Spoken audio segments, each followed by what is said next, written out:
Hi, folks. Let me see if I can go mobile. Thanks, everybody, for coming today. This is a new talk. We'll see how it goes. Design is connection made manifest as a talk. I'll see if I can be ambidextrous and click and use the microphone at the same time. Hopefully you can see the screen pretty well. Most of what I'm talking about will just be replicated on the screen anyway, but if I may, if you can see the screen, just the briefest of introductions. My name is Justin Dauer. I am the founder of a small design agency called Anomali by Design. I'm a lifelong Chicagoan, so you'll probably hear some Chicago drawl on some of my words as I go through this. I've written a few books on design, which I'll shamelessly self-promote at the end in some capacity. And I love Seattle. I was actually here just a couple weeks ago for vacation with my family, so beautiful city.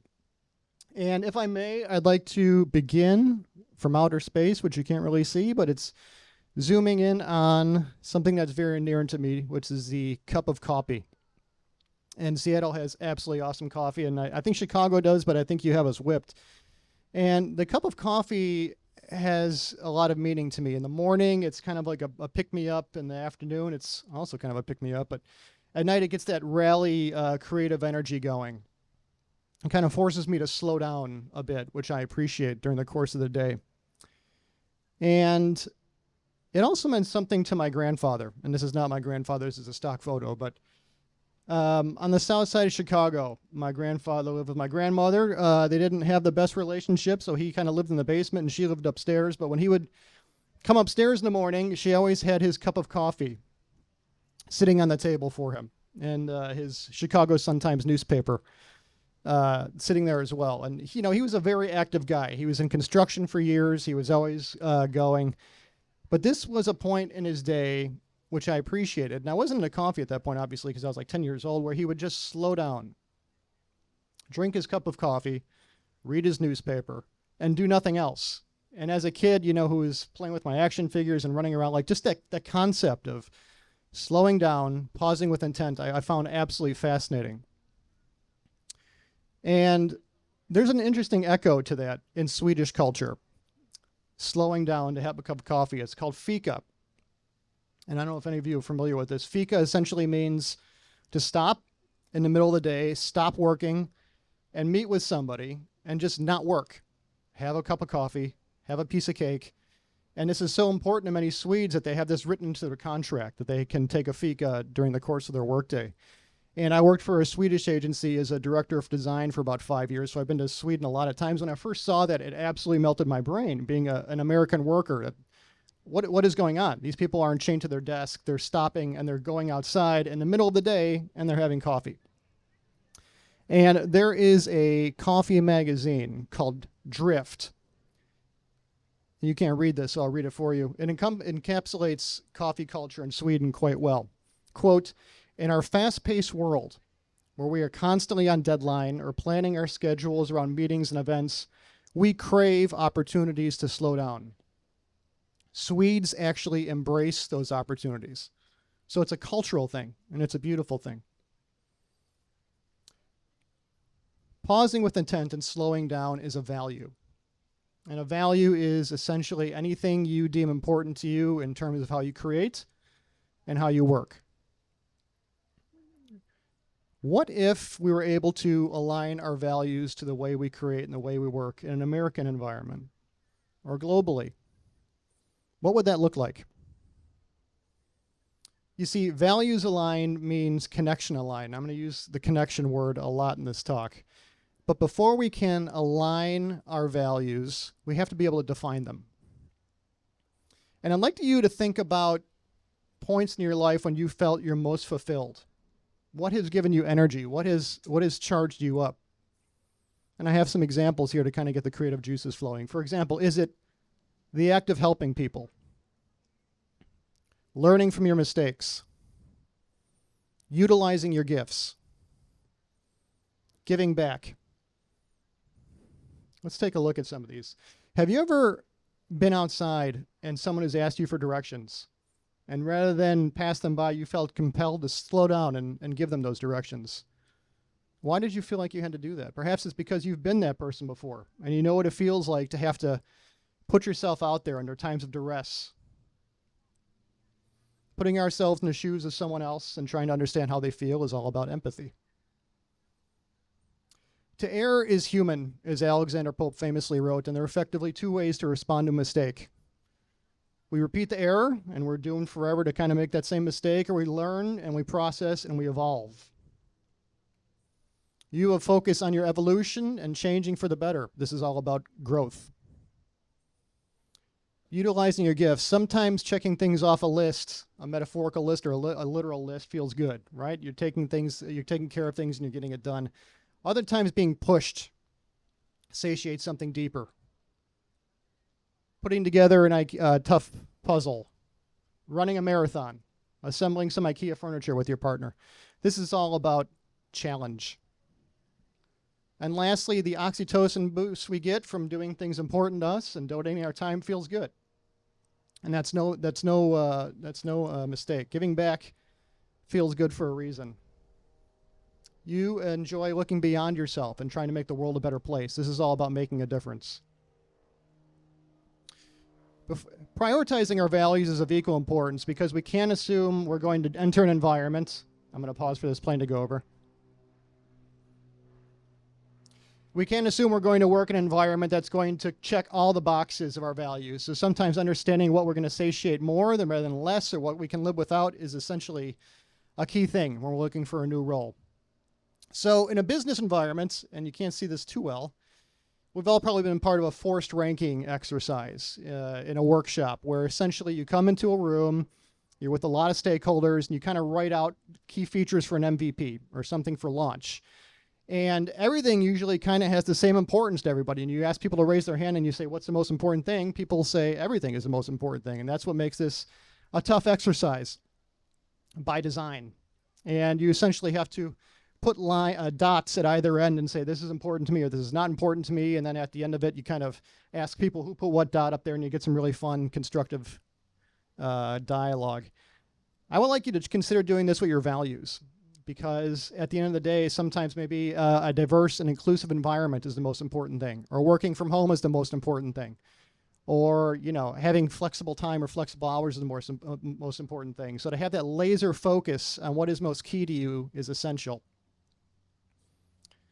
And prioritizing your values helps you in a myriad of ways, and it helps inform your interview questions where you're going into the office. Like I said, asking about, is this an inclusive environment? What does your board look like? Is it diverse? Objective gut check. When you feel the connection to your environment waning, it helps you kind of understand, are my values, are these boxes being checked? And lastly, operating and what is alignment and most important to you? Is this environment operating in ethical unison to my core values? Does the printed swag or the slogan on the wall actually operate in unison with how the organization is working in actions over words? And the next step is aligning that to an organization. This is a broken down house, and it says fixer-upper with great potential. And a lot of organizations wear their burnout culture on their sleeve when you're looking for a new job. Are you a self-starter? Do you have comfort and ambiguity, which means they don't have their act together? This is essentially real estate speak for how this organization is working.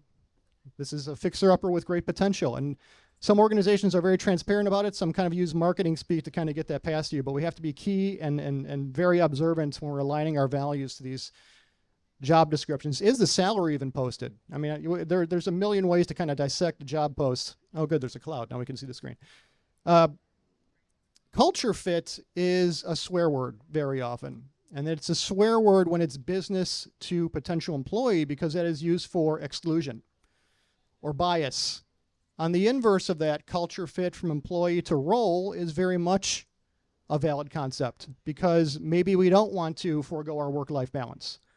Maybe we don't want to sleep on a cot overnight because the organization values output more than they do our personal lives. What if we were able to create an environment of harmonious value alignment and support and inclusion and creative exploration? And a lot of organizations will start their new hire on Monday, right? That's the classic thing. You come in on a Monday, they plop the HR manual down, or you go into training, or God forbid you're thrown in right into a project right away, which has happened to me. When I've led organizations before, design organizations, I'm looking for a different energy. One that doesn't span 5 days of the week, one that spans 1 day of the week, and that's a Friday. And I like to call that Friday the new day one. And if you're a designer, this will definitely resonate. Why do we create personas in design? Across research and demographics information and actually talking to people, personas are an attempt to empathize with who we're creating for, to give a soul to the design process. And we can give a soul to the hiring process by breaking it out into 4 distinct parts that I consider very people first and human centric. First, acclimation. When somebody comes in, and we've probably all been in this spot, when you enter the door, come through the door on the first day, and there's no one there to greet you. And you see people kind of milling around and talking about what they watched over the weekend. You feel very small because that energy from signing on the dotted line to walking in the door has been a complete disconnect. When I've hired somebody, my butt is out of my seat, metaphorically or literally. And I'm there to greet them. And I'm there to show them this is where the mother's room is. This is where you can work. Here's where the couches are. Here's when people take their breaks.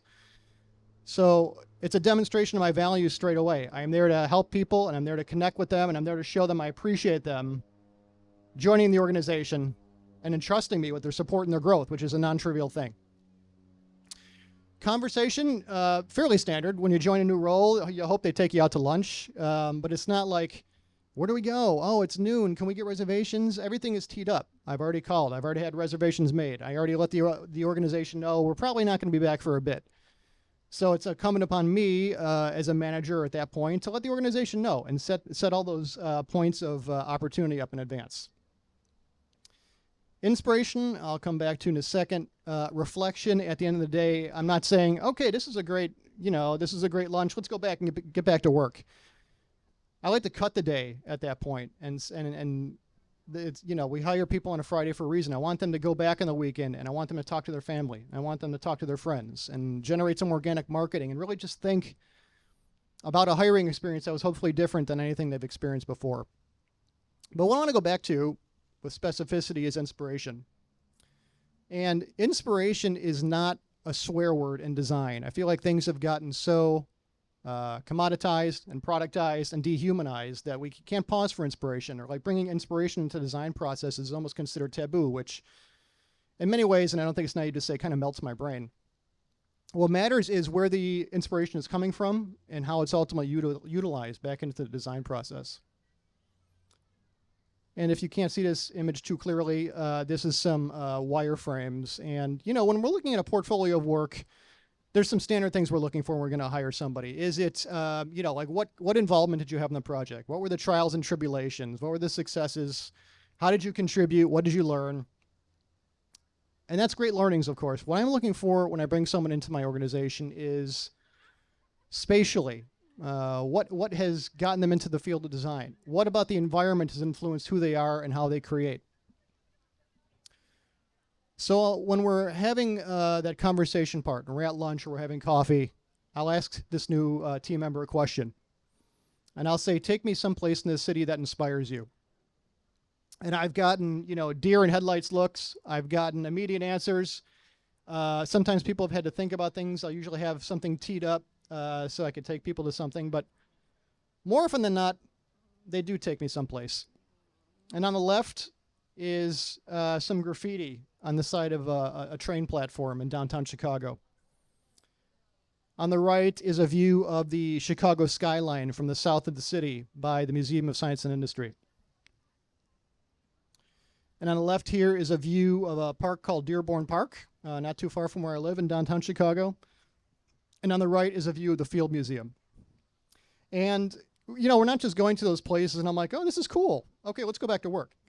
We want to go deeper than that. A lot of this is about going deeper. So, for example, the graffiti on the train platform. I asked, why are you taking me here? Why are we looking at this? And it was really, I hired this person in February, so we were kind of freezing our butts off out there. Why am I here?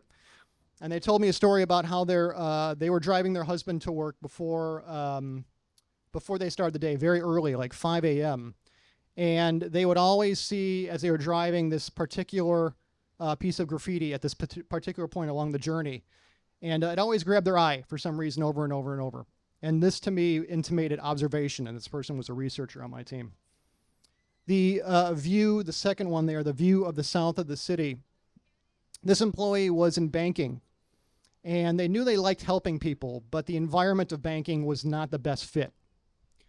And they decided to take a grand leap and make a complete career shift. And they had a child to take care of, and they went to UX boot camp, and they knew they wanted to connect with people empathetically through creativity and design. And that's the story they told me there. This is all about empathy. Detail, this view in the park, you can't really see it too well, but it's this distinct view between a couple of trees where you can see this, the way these flowers change.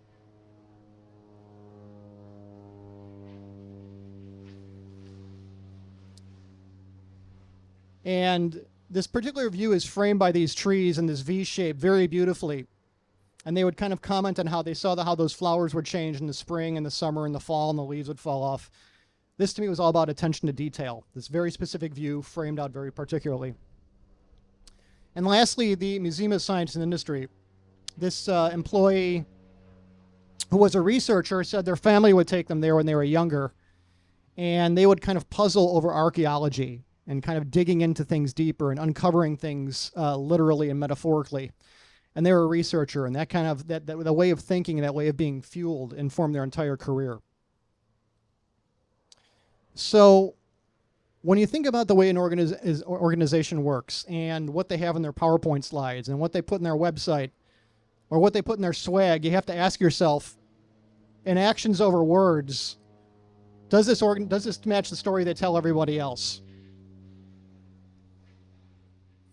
Now, that's a one-off, right? That's the new day one. That's on a Friday. And that's kind of a cool thing. I've done a lot of podcast interviews and dialogues, and that has resonated with a lot of people, that new day one thing. And if that was it, that would be great, I think. But I think we can do better than that. And I'm looking for inspiration and creative energy that kind of carries through the week, carries through the term of employment, carries through the term of doing our work. And I think there's a lot of opportunity there. And I run this meeting with my clients and my team members when I've managed teams, called Creative Inspiration Wednesday. And Creative Inspiration Wednesday has 3 pillars behind it. It serves to humanize our clients or team members, consistently recharge our creative energy, and stimulate alternative thinking and solutions. And it looks something like this. And you can't really see it. There's a bunch of people looking at a TV screen in a wide open office space, very relaxed, and we're looking at something on a TV screen. And Creative Inspiration Wednesday, we stop working at 9:30. And this happens, like I said, when I was managing teams, and now when I'm working with clients directly, I bring clients into this process, which is kind of interesting because you think about client work being very transactional, but they're people, and I want to understand what influences them and what are they going to bring to the table. But in this instance, in design capacity, people share what has inspired them the previous week. That could be something they ate. It could be a piece of music they heard. It could be a movie. It could be something they read. And we show it on the screen, and then people ask questions, and we ask about it. And what it does is it helps humanize this person more than an email address or more than a brief passing hi in the hallway. And it helps me understand their creative thinking and what has inspired them and what are they going to bring into the process. And some examples on the left here, there's a bunch of these knitted patterns on the floor, which I would say are about, 8 inches by 8 inches. And one of my team members, who was my accessibility expert, had a kind of a lengthy commute from the suburbs into the city. And she would knit these massive things on the train every day, going back and coming forth. And at the end of this process, she made this massive quilt that she brought in to kind of show us what she had put together. And then I said, I had a son coming, and she brought like a scarf and a hat that she had knitted for him on the commute, which I thought was incredible. Oh, we have a brief cloud here. Good. On the right side, you can see I was at the Illinois Railway Museum, which is a train museum a little south of Chicago. Excuse me. And I had taking pictures of the logos, which had very much inspired me as I was walking around, and my kids clinging to my leg, but I kind of made a point to kind of look at the logos and the iconography and the colors, and that really charged me up, and I shared that with the team. A jazz album that one of my more senior illustrators was listening to at the time. I think one of those fellows played in the bands at Disney. It's called the Firehouse 5+2, so he just played a couple tracks, and we listened to those. And on the right, this fellow on my team, this senior designer, brought in a mix board, and he was kind of like doing some sound design and cranking some tunes for us, which I thought was really cool. And the cool thing about this is, we were the designers, and we had the design space. This is an office, but a PM would be walking by, or like a VP of finance would be walking by, and they'd kind of pause and be like, what are these folks doing? And then the next week, the VP would be in our session, or this PM would be in our session. They would tell someone, their teammate, and then the meeting kept kind of growing exponentially, which is not only great, but it helps other leaders and other folks within the organization view their team members as human beings as well, which I think is a very non-trivial thing, and it shouldn't be. And what this does is, obviously it humanizes our teammates, but it helps the quality of our work stay stronger because our energy is always vibrating at a different level. And I know that sounds a little new agey, but I genuinely believe that. That fuel begets energy, and energy begets quality. And we can go even deeper than that. There's constant spatial and human-centered and people-first energy all around us. I mean, look at this space right now. There's inspiration everywhere, which I think is fantastic. Color-wise, tactile construction-wise, thought behind the pieces wise. There's all these things we can kind of capture and take notes on and bring back into our creative process. An example of that in Chicago, and I brought my team and some clients to this as well, there was this exhibit called the Truth Claim exhibit at the Carrie Seacrest Gallery. And Truth Claim was an exhibit about deconstructing the medium of photography by photographers. So there were all these different installs, and you'll see this better on the video recording later on. These installation pieces that you can kind of walk through and touch tactily and see how these photographers view their medium and how they deconstruct it and bring it back into their craft. And I had the gallery owner kind of take us around, and there was nobody there at the time, and kind of walk us through the pieces. And again, at the end of this, I'm not saying, wasn't this cool? All right, let's go back to work. We went to a cafe, and we talked about what we saw. And we connected about this. And we were challenged. I'm very open and humble in receipt of feedback. Did you get something out of this? Did you think I was full of it? Was this a waste of your time? Largely, people didn't think I was full of it, which is great. But we connect about this. And then, again, on that reflection point, day's over after this. Go home. Go back to the gallery. Think about what you had just seen. I want to be respectful of these people's time. It's valuable time, and I want them to think about what they had just seen. Coming back, this is another picture of Creative Inspiration Wednesday. The following Wednesday, we talked about what we had seen the previous Wednesday. And we talked about how we might bring this into our craft, or if that was worth our time. And we got some good learnings about that. Now, one thing you'll notice I haven't mentioned in the last, 50-something slides is tools.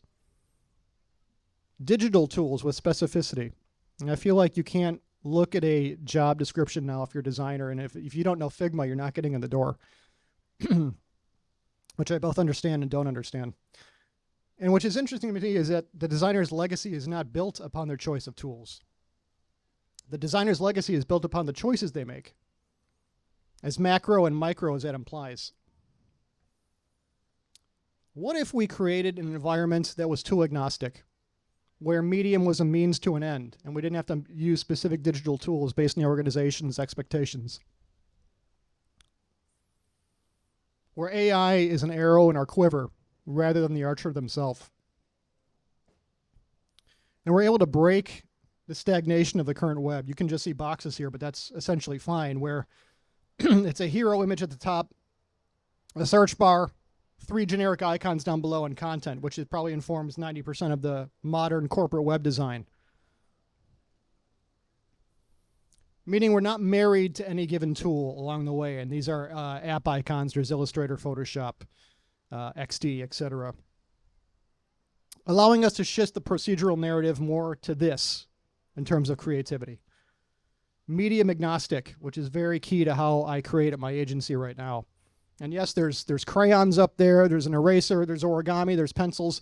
Whatever is going to charge the creative process and get people's energy flowing is what I'm most interested in. Legos is a very common business thing right now in workshops. I think that's kind of state at this point. And we're not coming in, and this is a big binder with a line through it, we're not coming in and laying down the consulting 101 binder, and I'm saying this is how we work. These are the exact steps we're going to take. I think that's big consultancy kind of approach to kind of come in and say this is the 11th commandment chiseled in stone. I think you're unmalleable at this point. You're already kind of locked in your way of creative thinking and problem solving. And systems that can seem as limiters initially, and this is, I'm talking about design system, it's actually a pattern library, but systems that seem like they should offer fluidity and creativity actually lock us in. And we'll talk about why we feel that is. And it's interesting, be it an app icon or a website or a poster in a concert venue, design is solving the problem of engaging people, agnostic of circumstance, to connect and convey an experience. And I think that's a massive privilege and responsibility that we have to take on as designers. And what is design, if not connection made manifest? I genuinely believe that.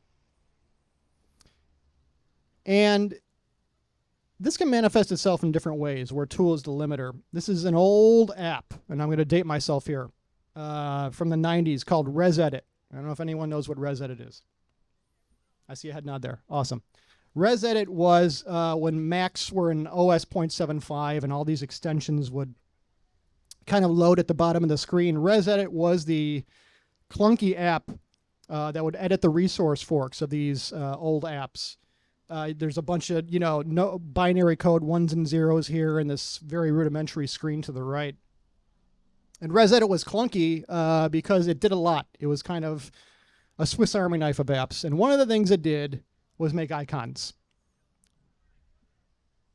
And this is a screen you probably can't see too well, but an OS like 7.5 user of iconic pandemonium. And there's a bunch of windows open. Icons are very small, 32 by 32 pixels. When this OS was out, I was, I don't know, maybe a junior in art school, the School of the Art Institute of Chicago. And I found this problem to be the most interesting thing in the world. This 32 by 32 pixel, 256 color, 8-bit icon that not only had to compete with, iconic pandemonium, but also had to fit into a suite of icons to kind of look the same. I thought this was the distillation of visual communication in its purest form. And so I began to toil and figure out what could I do with this medium to make it my own. And you can't see it too well, but this is my friend the old-fashioned here. And, how can I not make it flat? How can I intimate depth? How can I use dithering to kind of, make a gradation from one color to another when the other values weren't there? And there was this really interesting community at the time of design icon designers called Iconists, global icon community, and we would push each other, challenge each other, and kind of figure out the coolest ways to create. And I still do that today. These are some icons I still create with, and when I have creative block, this is super hipster. I have an old Mac, and I'll go back there and I'll go to ResEdit and I'll make icons in this clunky Mac, which takes up too much space in my small office in our downtown Chicago condo. And that's an extreme example. Not everyone's going to ResEdit. They're going on their Performa in their office and sipping their espresso like I do. There's more practical examples to this. I was a VP of design at CVS Health for about 5 years, and we were acquired. We were a company called B Swift, and this is again, you can't see this. This is a picture of the B Swift office. B Swift was the name of the business as well as the product. And this is what B Swift looked like. If you've been with an organization and you have enrolled in healthcare, there's a good chance you use this product. It's everywhere. It's largely white label. It's not going to be called B Swift. It's going to be called, Bob Corp Healthcare System or something like that. But by and large, this is pretty ubiquitous. It's pretty much everywhere. I'm going to do a little scroll here so you can kind of see the screen. You'll see it better in the video broadcast, but it's life events. It's documents. It's enrolling for healthcare. It's everything a company would kind of want to throw to start screen. So it's busy, And it was 14 years old by the time I had become the VP of design here. And I wanted to redesign it, long story short. And this was the subsequent screen where you would actually select your healthcare plan. And you had kind of gone through a questionnaire at this point, entered in, you know, what are you in network, out of network, any pre-existing conditions, et cetera, et cetera, et cetera. And then the screen would spit out all these plan pods. And I'm going to scroll here.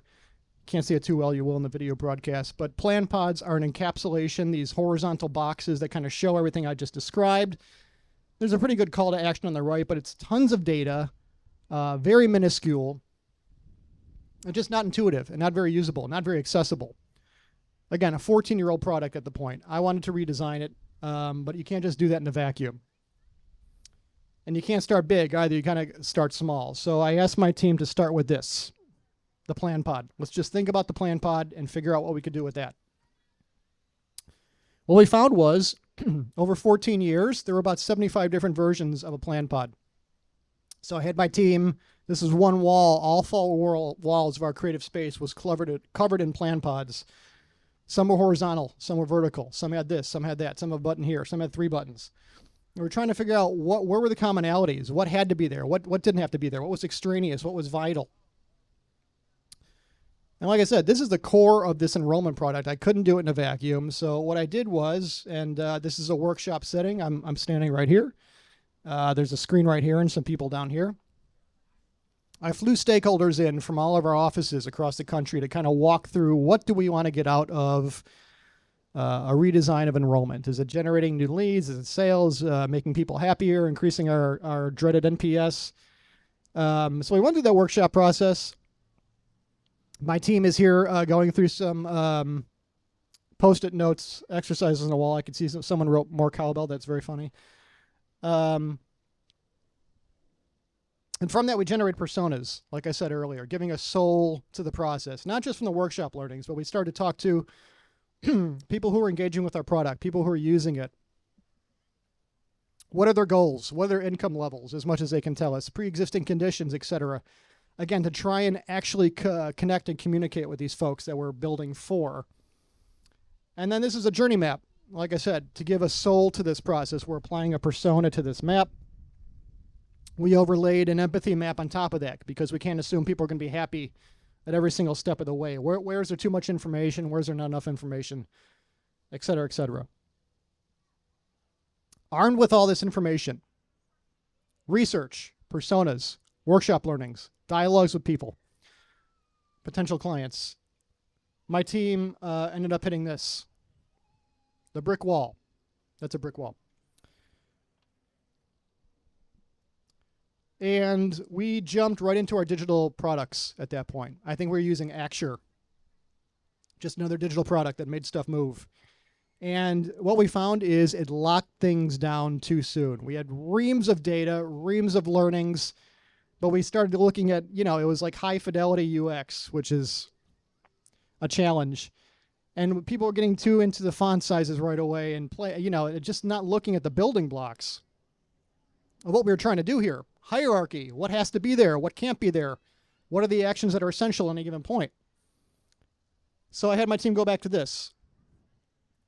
Not the cup of coffee, but yes, pausing with intent.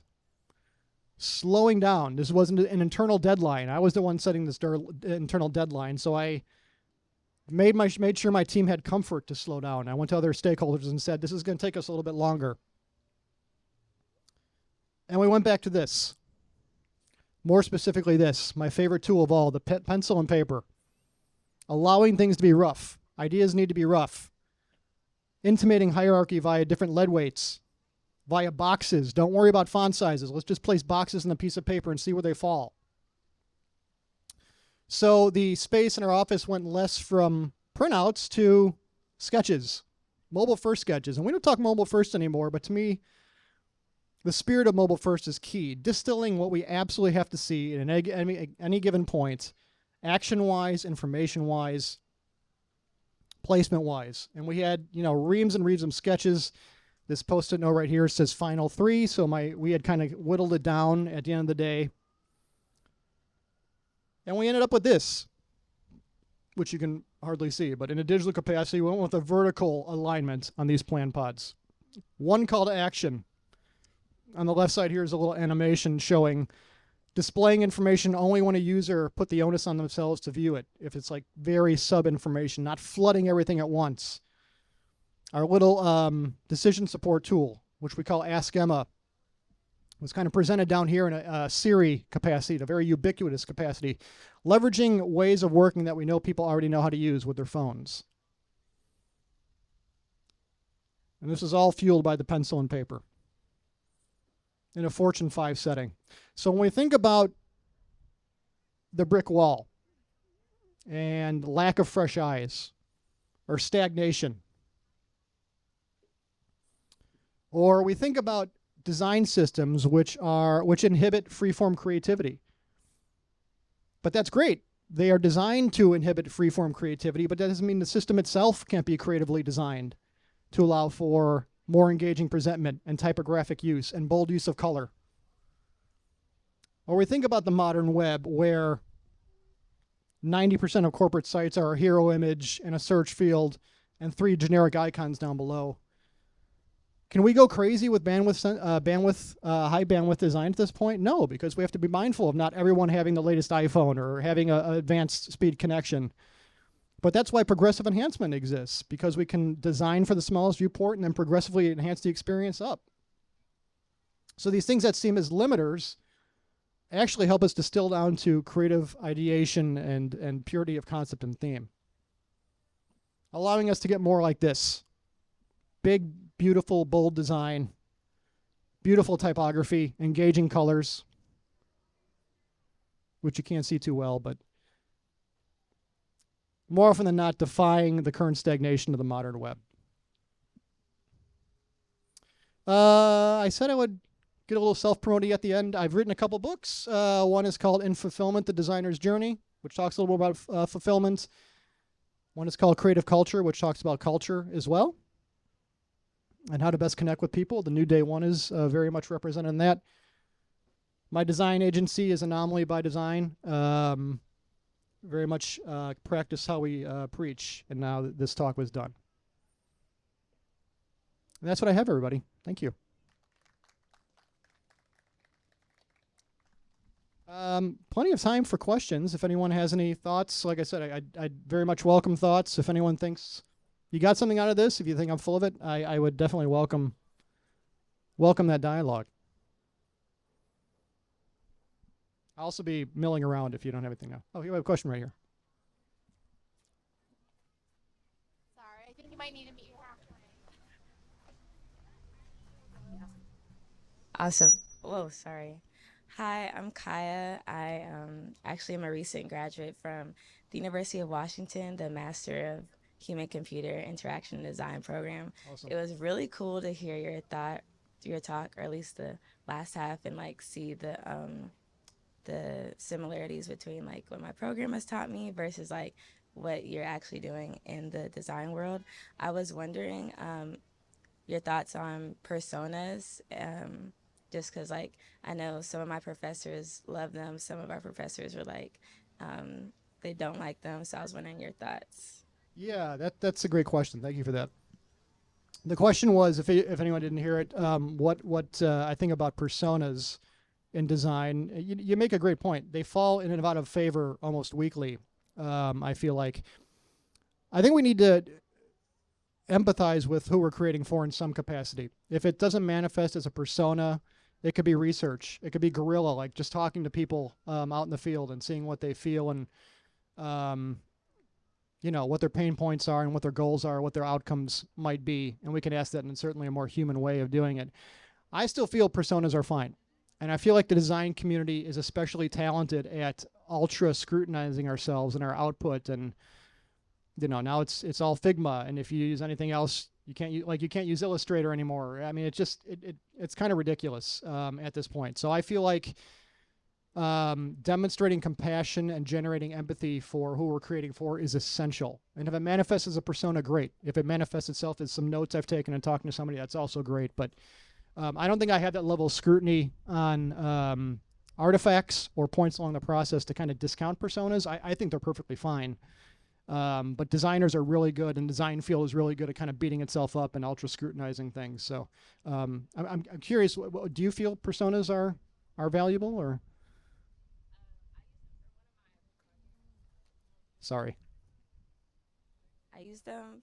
Oh, I used them for one of my service design projects that we did, and I thought it was very helpful doing like the primary and secondary personas, just so we know like who our target audience is and like who it like what it could possibly affect for them, like for two different types of personas. So I thought it was pretty helpful. Good. Yeah, good. Happy to hear that.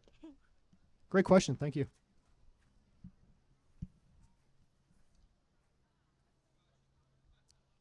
Anybody else? All right. Thank you, folks.